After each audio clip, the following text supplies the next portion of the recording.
শুধু দর্শক শ্রোতা মণ্ডলী, আপনারা দেখছেন বরাক সংবাদ। এই মুহূর্তের একটি গুরুত্বপূর্ণ সংবাদ নিয়ে আপনাদের সম্মুখে উপস্থিত আমি খয়রুল। দক্ষিণ করিমগঞ্জ বিধানসভা কেন্দ্রের অন্তর্গত মোল্লাগঞ্জ এলাকায় অসামাজিক কার্যকলাপ নির্মূলের নিমিত্তে মোল্লাগঞ্জ বাজারে শুক্রবার এক সভা অনুষ্ঠিত হয়।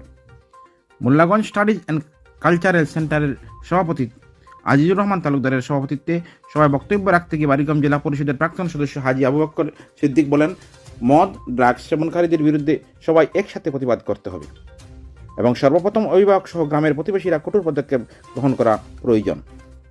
নিজামবাজার কলেজের দর্শন বিভাগের সিনিয়র অধ্যাপক আবদুল্লাহ হোসেন লস্কর বলেন, অন্যায়কারীদের দমন করা সকলের কর্তব্য এবং দায়িত্ব।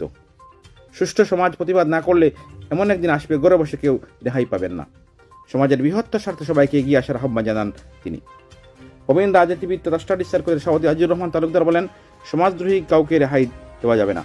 সমাজের সার্বিক স্বার্থে এলাকাবাসীকে এগিয়ে আসার আহ্বান জানান তিনি।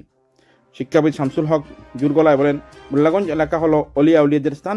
360 আউলিয়ার মুকাম আলী নামে মোল্লাগঞ্জ এলাকার নামকরণ করা হয়েছে। সমাজ বিরোধীর কাজ কোনো অবস্থায় মেনে নেওয়া যায় না। সিঙ্গারি জেপির প্রাক্তন সভাপতি আব্দুল হালিম হুশিয়ারি দিয়ে বলেন, সর্বশক্তি প্রদান করে অসামাজিক কার্যকলাপ বন্ধ করতে হবে, অন্যথায় আগামী দিনে জঙ্গলরাজে পরিণত হবে। এদিন সবাই সব বক্তাই সমাজের বৃহত্তর সাথে সবাইকে এগিয়ে আসার আহ্বান জানান। সবাই সর্বসম্মতিক্রমে 11 সদস্য বিশিষ্ট শক্তিশালী কমিটি গঠন করা হয়।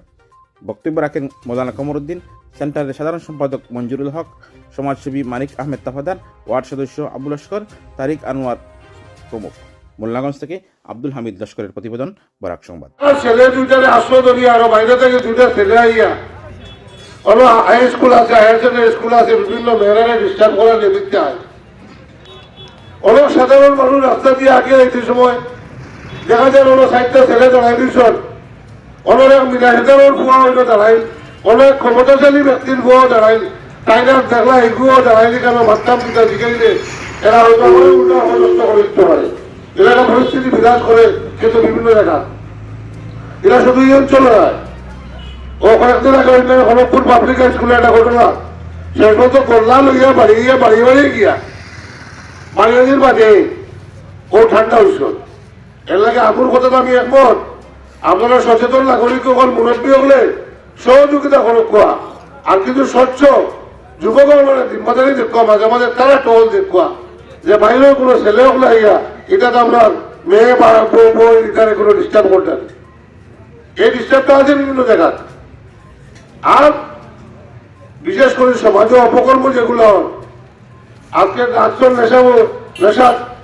নেশাযুক্ত হইয়া শেষ পর্যন্ত এই যখন নেশার খোরাক লুকাইতে পারেন না, তখন আমার আজিজাবে কেনা বেকারি শুরু করবো, কেন বাড়ি যাইব, বিভিন্ন সামগ্রী শুরু করবো। চুরি তোলার ফলে দেখা গেল মানা মানুষ হওয়া, আরো 3 জন বাড়ির গেলে নানা এগুলো চুরির উদ্দেশ্যে আইছে না, এগুলো আরো হমুক উদ্দেশ্যে আসলো, নানা লুকি তখন বাড়ি যাই। তখন ওদের সর্বোপরি আজকের সভাটা হইল সচেতনতার লাগে সভা, সর্বত্র খবর জানাই দিবার লাগে সভা, সবরে হুঁশিয়ার করার লাগে সভা, সবরে সজাগ করার লাগে সভা। কিন্তু যদি সজাগ হইন না, সচেতন হইন না, এটা ব্যবস্থা লইন না, তাহলে আমরাও পূর্বজ কিছু মানুষের প্রচেষ্টায় এই এলাকার মোল্লাগঞ্জ স্টাডিজ এন্ড কালচারাল সেন্টার নামে একটা স্বেচ্ছাসেবী সংগঠন আছে, যে সংগঠন অতীত এলাকার পক্ষে কাজ করিয়াছে, বিভিন্ন সেক্টর অতীতে এই সংস্থার অবদান আছে। আর আজকের দিনে আপনারা এলাকার মুরব্বী হল, যুবক হলে শেষ পর্যন্ত একটা আশ্রয় লইতে বাধ্য হইছেন। এই কারণে একটা স্বেচ্ছাসেবী সংগঠন আছে, এই সংগঠনের মাধ্যমে সবাইকে আহ্বান করা হোক